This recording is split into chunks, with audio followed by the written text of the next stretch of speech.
Hey y'all, it's me. I'm back with another information session. Y'all know I really have made this my mission for 2022 to really kind of give people the basics of what they need, because a lot of people struggle with communication and then swear they be communicating. I'm here to tell you it's not it.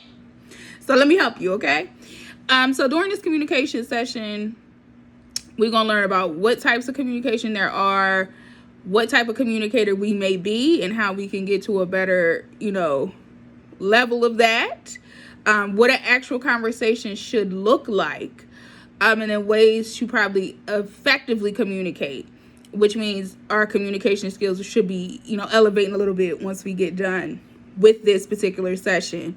This is like the bare minimum basics of what I feel a person should need or should know about communication. As we start each not video session, but information session, I tell you guys who I am. My name is Corinne. I'm a mental health professional. I've been doing this for 13 years now. So I do know a little bit about stuff. Just a smidge, just a little bit. And I want to share that with you guys. It's something I feel like I've been called to do this year. So we're going to go ahead and get started, just so you know what the vibes are, okay? Communication is a lot of things, which is why I wanted to start with the types of communication. So you could just understand that it's not just talking to someone, okay? Listening is also a part of communication. So when you communicate with somebody, I'm going to talk with my hands because I do that sometimes. Communication is far more than just you talking and telling somebody something. Like, it's actually you also receiving the information back, processing it, and then providing feedback. So it's a two-way street, whether it's written, whatever situation is. It requires two people in most cases, or somebody communicating to a group, right? So the most common form of communication that you guys are aware of, or that we all are aware of, is verbal. Talking is what I'm doing right now. I'm communicating to you about communication. Get into it, right? So verbal communication includes face-to-face, over the telephone. Get into it. Through Skype or some type of video conferencing software, and chatting with your friends and family on a more informal level. So again, it can take place digitally, over the phone, and face-to-face. Verbal communication is one of the ones that we use on a daily basis. And this is the one where we swear we know what we're doing and we really don't. So again, that's the one that everybody uses often. Nonverbal communication is something that is a little bit more elevated, a little bit more advanced. So maybe you might got the verbal communication, but the nonverbal be throwing you off, right? So nonverbal for this particular little situation here is going to speak to eye contact, body language, facial expressions, tone of voice. So the way you sound when you say something, communicate something. Get into it. Tone of voice, posture, so how you sit. So right, if I'm sitting up, then that might make it more formal. And gestures, me using my hands, all that is a part of communication. A lot of people that gets lost and it's like, well, you didn't hear what I said. But again, their whole tone, their body language, their tone of voice and everything just told you everything you needed to know, but you couldn't pick up on it. The next form is written. So a lot of people do this for work, school. At some point, everybody should know how to do something with written communication. Children included. So that includes email, reports, bulletins, letters, manuals, telegrams. Telegrams are really old. We don't use them as much anymore, but that's a form of written communication. Then you have listening communication, because like I said, communication is not just you talking to somebody. It includes listening. You have to listen in order to communicate effectively. So active listening, again, making sure you're aware, alert, you're engaged in what the person is saying, and you're not just listening to respond. Visual communication, again, showing someone something. So you want to show somebody something on your phone, you're visually communicating to them. Images, infographics, videos, or visual presentation. We used to bust out the projector in school. That was a form of visual communication. Videos that you watch on your phone, infographics and things like that. All that is visual communication, because it's getting across a message, which obviously you're trying to do when you communicate. So those are the types of communication. There's 4 big little groups there. Like I said, verbal, nonverbal, written, listening, and visual. So those are the big ones, and then they got the little ones underneath. Okay. Now we're going to get to a little bit, just a smidge more. So we talked about the channels. So those 4 ones that I named, the big ones, nonverbal, verbal, oral, written, listening, those big channels, those are how, like, you would turn on the TV and you go to the channel to get the messaging or to get the picture that you want. That is how they're going to convey the message, is the channel. Then we're going to get into the style and purpose. Now, this is where we figure out what way to communicate depending on the situation. So formal or informal. Formal is where you're going to use it at work. It's not necessarily something that you would use in your personal life. It's very like by the book, not as emotional, not as emotive when you communicate in a formal space. It's just like the facts and that's it. Informal, then you could get a little fancy, a little bit, add a little bit of emotion on there, add a little, razzle dazzle, if you will. That is the informal. And then those are the ways in which, or the styles or purpose that you can use those channels. So most of us are going to use informal more than we use formal, depending on what type of position or job that we hold. Even in positions where you wouldn't think you need to be formal, like a trash man, for instance, you'd be like, they just pick up the trash. How do they need to be formal? Well, if they greet you or they need to ask you something, hey, sir or ma'am, is this the trash can you want me to take? Again, that's more formal than, hey, you want me to get your trash? You know what I mean? They gotta have a little bit of couth, when they're getting your trash. So again, most people are going to use informal on a regular basis, formal only in terms of school or work or some, like I said, academic space. So let's get to the types of communication. I brought this one up because I thought it was interesting to kind of include asynchronous and synchronous, because a lot of us who are parents have been thrown these 2 words and people just swear they are giving what they're supposed to be gave with those words, and it's supposed to make sense, and it don't make sense to me.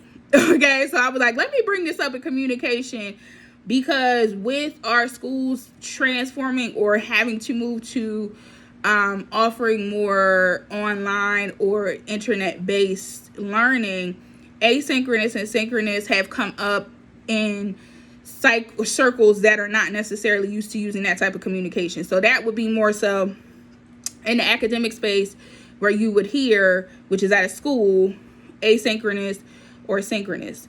And that could be used prior to this whole pandemic situation. But again, they just threw it on our parents like we're supposed to know what that means. We don't know what the fuck that means. What does that mean? So here, let me tell you. Asynchronous is online only, at a distance. That means that the learner, you, your job, whoever, is at a distance. Synchronous means we are in person or we are in closer contact. Okay?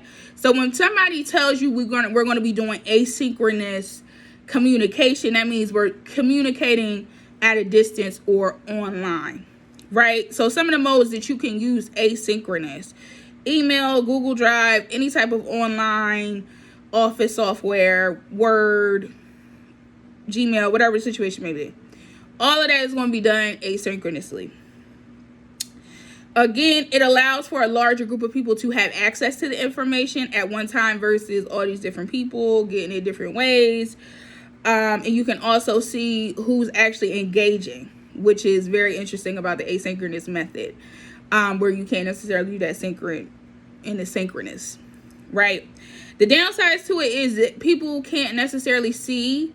So the visual component of communication gets lost in this, as well as the nonverbal.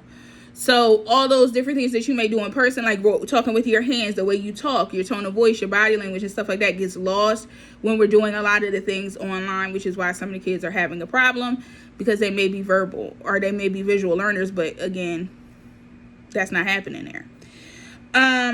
Misunderstanding and assumption. So again, even when we talk about like informal text messages, is part of asynchronous.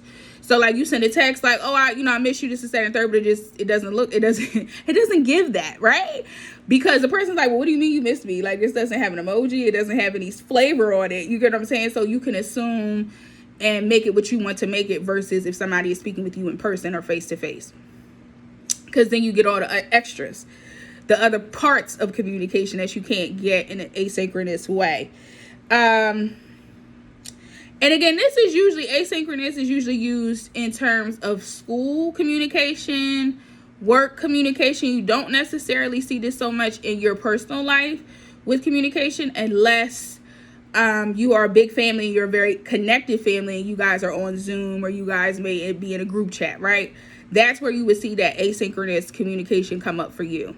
Now, when we get to synchronous, a lot of people are more familiar with synchronous, which is where we're in person, we're having phone calls, some sort of direct contact between the person and you. You get what I'm saying? Versus the asynchronous. It allows for some of the benefits of synchronous communication. It definitely helps us discuss things and builds trust and bonding because we're together. We can get all of the communication channels working and we can get things done the way we need to get them done. Okay, it's a little bit faster in person than if we try to do it online, right? It can be pretty costly as far as time is concerned, especially if we're, a lot of different pieces are moving versus we're on a asynchronous communication. Asynchronous communication, we can put all the details and shoot it out and be done. Where in person, we're kind of drawing those things out and it could take longer. This also is probably better for time sensitive things or active feedback. So like I was saying with communication, like you need the feedback. That's a huge part of it, which asynchronous doesn't necessarily give you the chance to respond in real time. So that one I wanted to bring up specifically just because I know a lot of parents are getting that. That's a new word that they're using very often about or with communication for schools and learners. So I wanted to include that in this. So communication styles. I put up a post on my Facebook, my personal Facebook page, and on my business page on Instagram.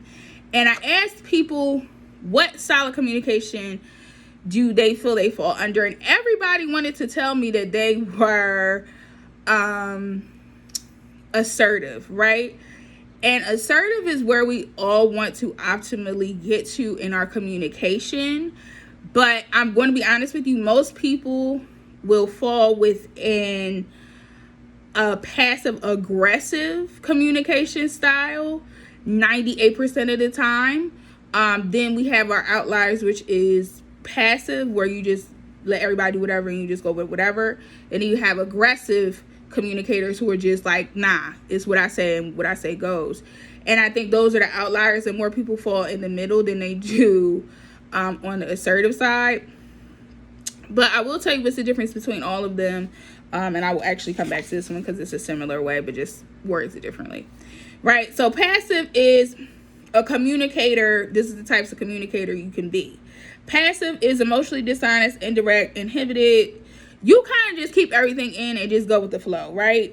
Everybody else's needs, feelings, and everything goes above yours when you're communicating, right? Then the passive aggressive, like I said, which is where a lot of people fall for the most part, it's still emotionally dishonest. It's indirect.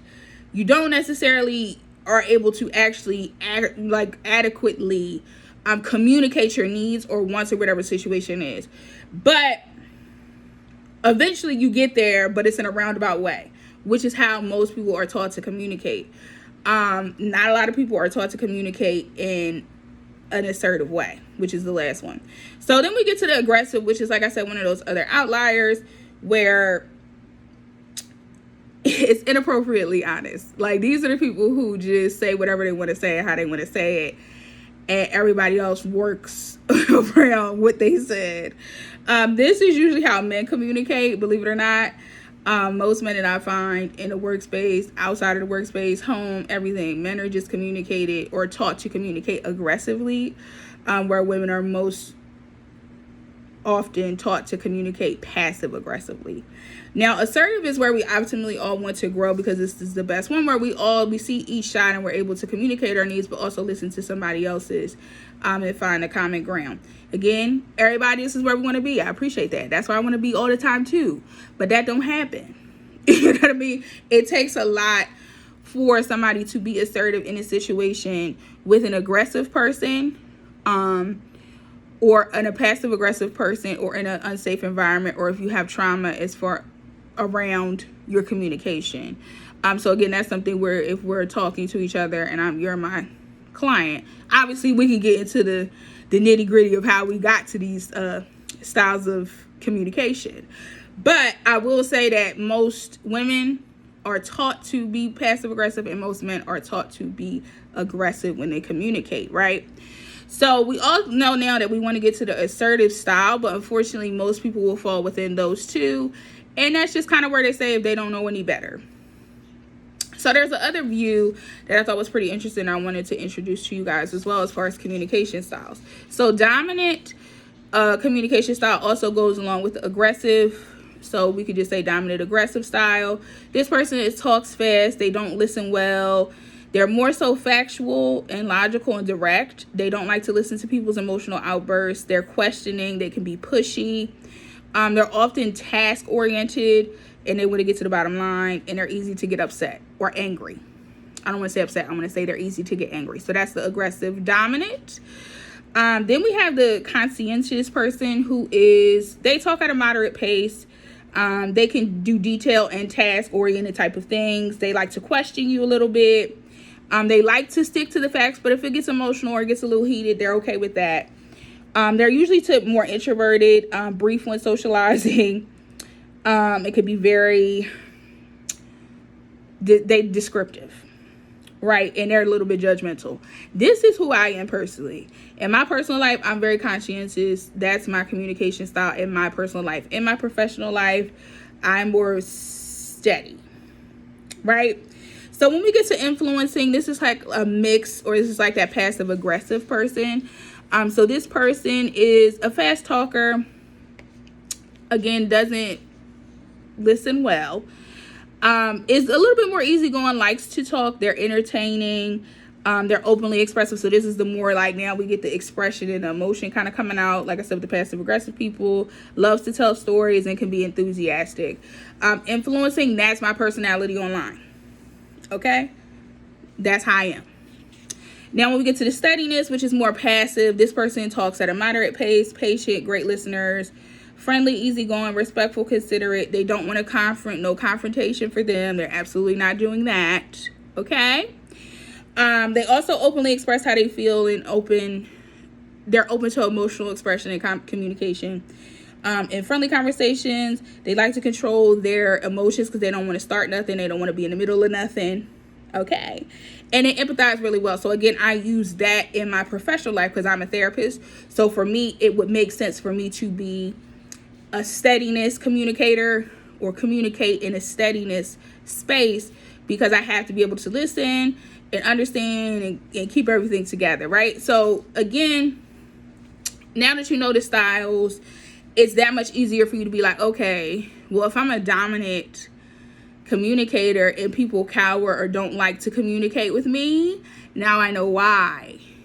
Because my communication style doesn't match theirs, right? Just, that's, so we know, because the power is in the knowledge. Like if we know we're an aggressive communicator, now we know, okay, well, maybe I need to dial that back a little bit, or maybe I need to kind of observe a little bit more before I assert myself in the communication. So those are the styles. Now let's get into what a conversation or what communication actually is supposed to look like. Because people swear they be communicating, and I be missing a lot of this. A lot of this be missing. A lot of it be missing. And I don't want it to be missing no more for y'all, okay?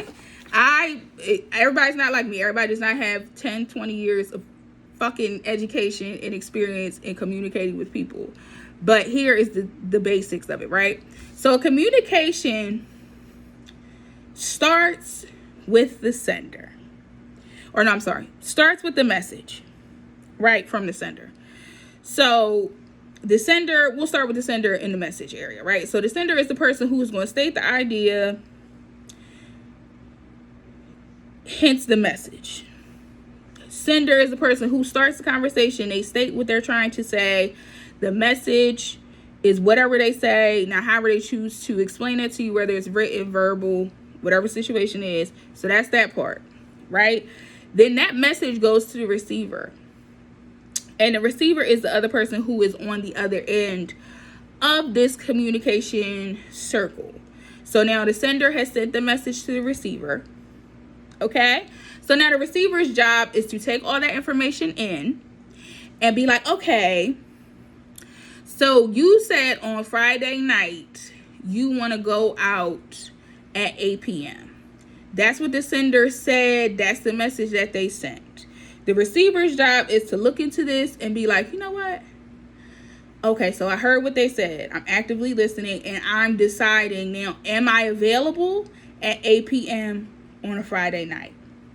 So in that process of receiving the message from the sender, here's where this is important. The feedback part.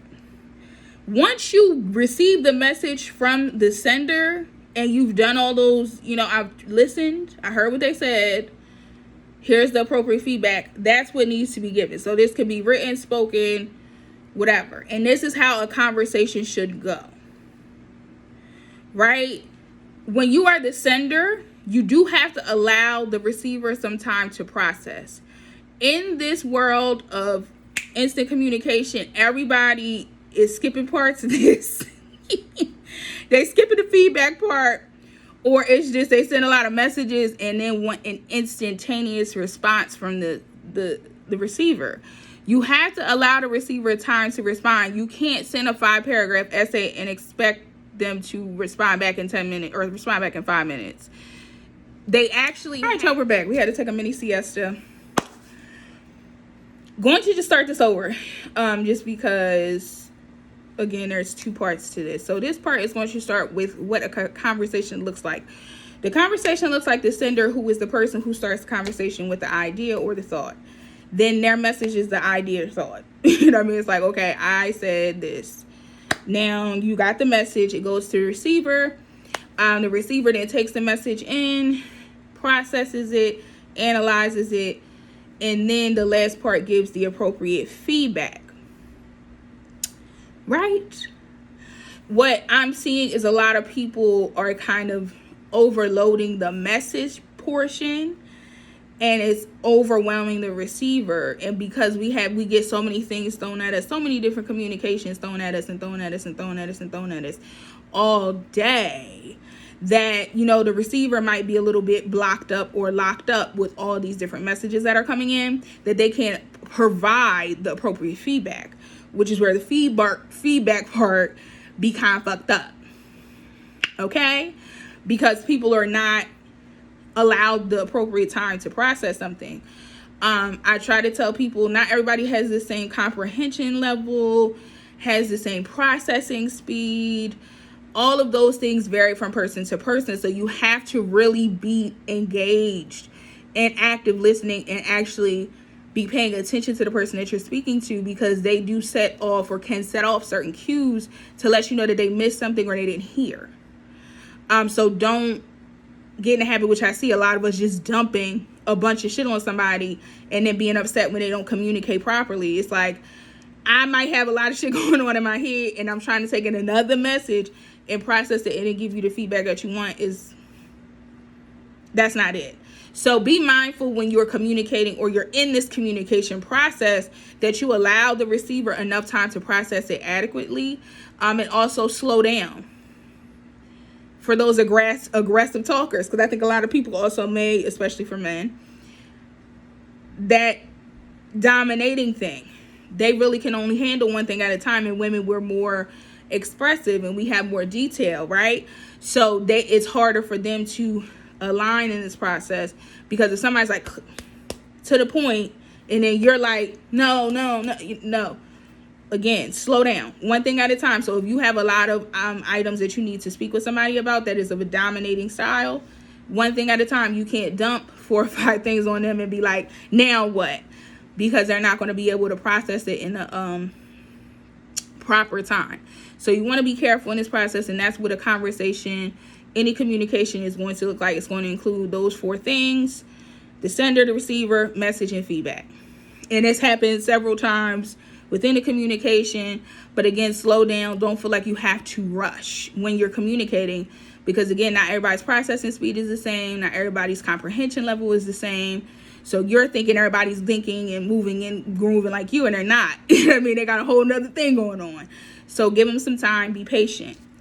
Now we're going to get to the 7 C's, and these are some not styles, but these are some ways or tips to help you communicate effectively. So now that we know what a communication is supposed to look like, we know what types of communications, we know how, we know where, we know who we are. Now we can kind of tighten up. Okay? Here are the 7 C's of good communication or effective communication. The first C is clear. Focus on one topic or goal at a time. It needs to be easy to understand. Again, women, as a woman, this is where we kind of fuck up the game, because we have so many feelings or so many emotions, and we need to get all of them out, that we may be unclear and the person may get clouded by all of those things when we don't focus on one thing at a time, right? When men do this too. So I'm not going to just put it on women, but I know in my experience with working with my clients, a lot of us are just dumping and it gets muddled. So if I write a 5-paragraph essay to somebody and they check out after sentence 1, all the rest of that stuff is not even addressed. So just do one thing at a time and make it clear what it is, the goal, or what the topic is. Be considerate. Take into the audience into consideration. Think about them, their viewpoint, requirements, and problems. This is what I was talking about. If you know your communication style, it's that much easier for you to then tailor it to the audience. So if I'm a dominant, for example, right? A dominant communicator, I talk really fast, really quick, like boom, boom, boom. But I'm talking to somebody who's a passive or somebody who's more considerate, right? They may not be moving that quickly in the conversation to follow what I'm saying. So I would need to tailor and be considerate of what they got going on so that they can hear me. And this is good for children. These communication for parents. I had to learn this myself, and I'm still learning this. We can't say certain things to our kids and then just think that they understand it, because they're not adults, for one.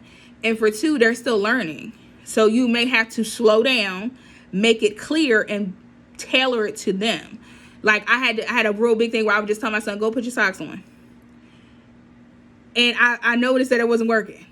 It just wasn't working when I said that. I literally had to start telling him, hey, Cam, did you hear what I just said? I had to start asking him, did you hear what I just said? Sometimes he would say yes, sometimes he would say no. So again, slowing down and making sure that the goal is clear, because he might have heard go in the room but didn't hear get the socks. You get what I'm saying? So you got to make sure it's clear and tailored to your audience.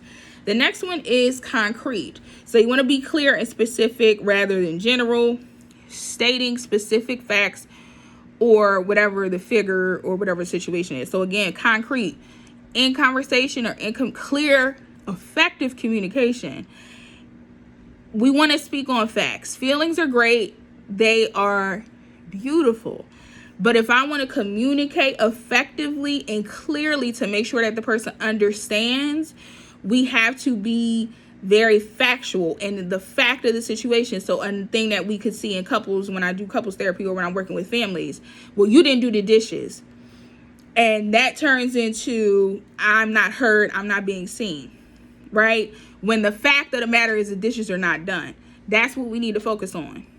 You being heard and seen is a secondary thing that we can get to at another time. But the dishes need to be done.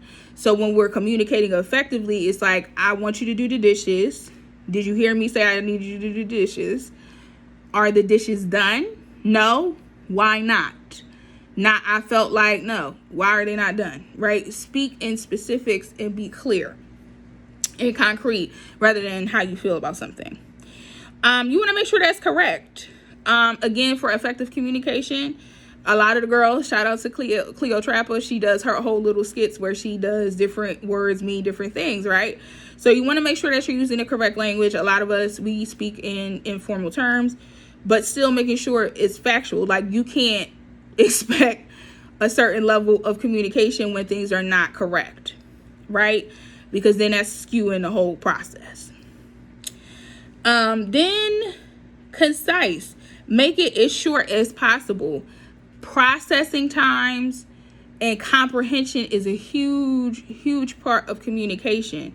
And if you have too many words, or you have too many thoughts, and I had to learn this in my own writing and my own way of communicating to people, that you don't need that many words. Like, just say what you mean and mean what you say. You know what I mean? Like, you don't need all these different fluff. Concise, make it short, get to the point. Okay, it's complete. So when you do come to somebody with some communication, make sure you have all the facts. It's very clear what it is, and that it's complete. Don't come to somebody trying to expect communication when you didn't have everything ready. Again, because then you're like, well, what the fuck did you hit me up for? Have everything ready. Last but not least, being courteous. That's the last C. You want to be positive, focused, polite, and respectful in all cases. If you can't, just at least try to be respectful, because not all communication is deserving of being polite. Okay? And sometimes you got to tell them how you feel and how you felt, but you don't have to be disrespectful. You get what I'm saying? You don't have to raise your voice. I said what I said. Right? So those are the 7 C's, and those are some tips to effectively communicate. And here are some other things to just further that, to kind of give you both sides of the coin. So for speaking as the sender, here are some of the things that you want to maybe focus on, to make it more clear, or to make sure that the person can kind of get what you're saying. So describe what you notice, share your feelings, spark interest, and make it clear. So again, if you want to describe what you notice, if we're in a social setting and everybody's talking about something, but you don't want to talk about the same thing, just talk about what you notice, or something unique, or finding something else in the environment. Then share your feelings. So if it is a romantic thing, right? Be honest with the person, share how you feel, and then you guys can kind of spark a conversation or continue a conversation from there. Spark or speak about your interests, again, in a social setting. Why is it important to you? And things like that, that again will keep the conversation going. The conversation really won't die off, or the communication won't die off. And then last but not least, if you want something done, make a clear request. Don't do passive aggressive stuff, because then that makes it harder for the receiver. So say if you want dinner at 8 p.m., don't say, well, what time you want dinner?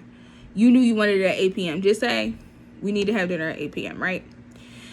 So for people who are listening, who are the receivers on the end of communication, or when you're in the receiving seat, acknowledge their experience. Just make sure you repeat back what they said. Okay, so I heard you say X, Y, Z. Okay, cool. This is what I'm looking to do. That's how they know you were listening and you're actively participating in the communication. Reflect what you hear back. That's another thing. Again, ask them or repeat what they said. Is this what I'm hearing? Is that what you said? Because again, to make sure you can provide the appropriate feedback, you have to figure out and make sure that you got the right message. Last but not least, be courteous. Try to understand them. Even if it's something that's not important to you, don't try to check out of the conversation because it doesn't apply to you. Listen. Because it may be helpful at some other point, or again, that listening may be helpful to the sender. So those are some tips. We talked about the 7 C's, and I feel like we did everything, y'all. That was everything. I'm excited for you to use these tips. Share this with people that you know need it. Because I know the girls, they need help. And I'm here to, really support them. So if you're interested in working with me individually, I am accepting new clients. Once everything is gone, it's gone. But there is a link in the description for you to sign up for event session, or you can do life coaching, because we can also work on communication with life coaching. So I will see you guys on the next one. Have a blessed and prosperous day. Bye for now.